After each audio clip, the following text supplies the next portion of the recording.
बिस्मिल्लाहिर्रहमानिर्रहीम। अस्सलामुअलैकुम दोस्तों। एक बादशाह महल के छत पर टहलने चला गया। टहलते टहलते उसकी नजर महल के नजदीक घर की छत पर पड़ी, जिस पर एक बहुत ही खूबसूरत औरत कपड़े सुखा रही थी। बादशाह ने अपनी एक बांदी को बुलाकर पूछा, ये किसकी बीवी है? बांदी ने कहा, बादशाह सलामत, ये आपके गुलाम फिरोज की बीवी है। बादशाह नीचे उतरा। बादशाह पर उस औरत के हुस्न जमाल का सहर सा छा गया था। उसने फिरोज को बुलाया।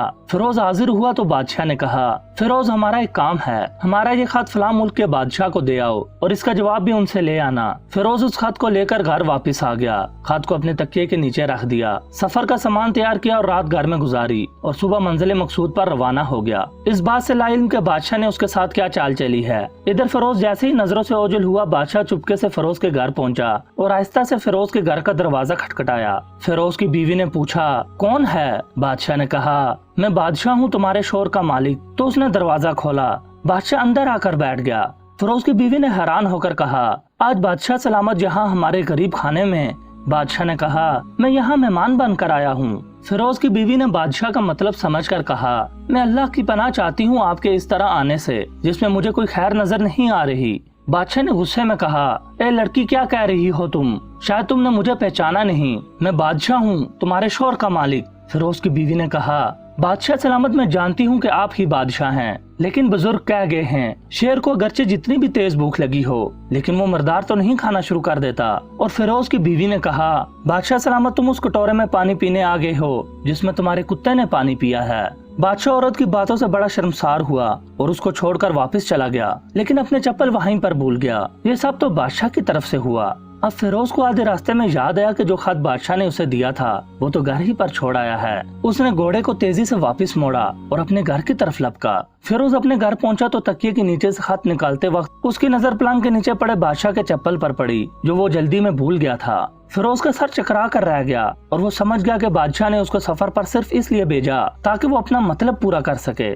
फिरोज किसी को कुछ बताए बगैर चुपचाप घर से निकला। खत लेकर वो चल पड़ा और काम खत्म करने के बाद बादशाह के पास वापस आया तो बादशाह ने इनाम के तौर पर उसे 100 दिनार दिए। फिरोज दिनार लेकर बाजार गया और औरतों के इस्तेमाल के कीमती कपड़े और कुछ तोहफे भी खरीदे। घर पहुंचकर बीवी को सलाम किया और कहा, चलो तुम्हारे मैके चलते हैं। बीवी ने पूछा, ये क्या है? फिरोज ने कहा, बादशाह ने इनाम दिया है और मैं चाहता हूँ कि ये पहनकर तुम अपने घर वालों को भी दिखाओ। जैसे आप चाहें। बीवी तैयार हुई और अपने वालिदैन के घर अपने शोहर के साथ रवाना हुई। दामाद और बेटी और उनके लाए हुए तोहफे को देखकर वो लोग बहुत खुश हुए। फिरोज बीवी को छोड़कर वापस आ गया और एक महीना गुजरने के बावजूद ना बीवी का पूछा और ना उसको वापस बुलाया। फिर कुछ दिन बाद उसके साले उससे मिलने आए और उससे पूछा, फिरोज, आप हमें हमारी बहन से गुस्से और नाराजगी की वजह बताएं या फिर हम आपको काजी के सामने पेश करेंगे। तो उसने कहा, अगर तुम चाहो तो कर लो, लेकिन मेरे जिम्मे उसका ऐसा कोई हक बाकी नहीं जो मैंने अदा ना किया हो। वो लोग अपना केस काजी के पास ले गए तो काजी ने फिरोज को बुलाया। काजी उस वक्त बादशाह के पास बैठा हुआ था। लड़की के भाइयों ने कहा, अल्लाह बादशाह को सलामत रखे और काजी को कायमो दायम रखे। काजी साहब, हमने एक सरसब्ज बाग, दरख्त फलों से भरे हुए और साथ में मीठे पानी का कुआं इस शख्स के हवाले में दिया, तो इस शख्स ने हमारा बाग उजाड़ दिया, सारे फल खा लिए, दरख्त काट लिए और कुएं को खराब करके बंद कर दिया। काजी ने फिरोज की तरफ मुतवज्जो होकर पूछा, हाँ तो लड़के, तुम क्या कहते हो इस बारे में? फिरोज ने कहा, काजी साहब, जो बाग मुझे दिया गया था वो इससे बेहतर हालत में मैंने इन्हें वापस किया है। काजी ने पूछा, क्या इसने बाग तुम्हारे हवाले वैसी ही हालत वापस किया है जैसे पहले था? उन्होंने कहा, हाँ, वैसी ही हालत में वापस किया है, लेकिन हम इससे बाग वापस करने की वजह पूछना चाहते हैं। काजी ने फिरोज से पूछा, हाँ फिरोज, तुम क्या कहना चाहते हो इस बारे में? फिरोज ने कहा, काजी साहब, मैंने बाग किसी बुग़्ज़ या नफरत की वजह से नहीं छोड़ा, बल्कि इसलिए छोड़ा कि एक दिन मैं बाग में आया तो उसमें मैंने शेर के पंजों के निशान देखे, तो मुझे खौफ हुआ कि शेर मुझे खा जाएगा, इसलिए शेर के इकराम की वजह से मैंने बाग में जाना बंद कर दिया।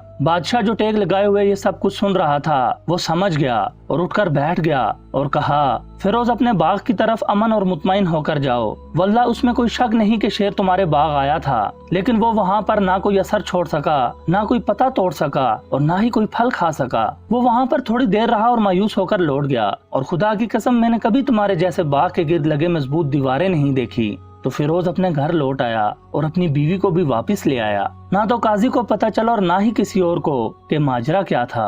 अजीज दोस्तों, अल्लाह से दुआ है कि अल्लाह आप लोगों की जिंदगी खुशियों से भर दे, आपको, आपके अहले वयाल को और आपके माल को अपने हिफ्ज़ो अमान में रखे। आमीन। दोस्तों उम्मीद करता हूँ ये वीडियो आपको पसंद आई होगी। वीडियो पसंद आई हो तो इसे लाइक और शेयर जरूर कर दिया करें। मजीद अच्छी वीडियोस देखने के लिए हमारे चैनल को सब्सक्राइब करें और घंटी का बटन लाजमी दबाएं। अगली वीडियो तक के लिए मुझे दीजिए इजाजत। अल्लाह निगहबान।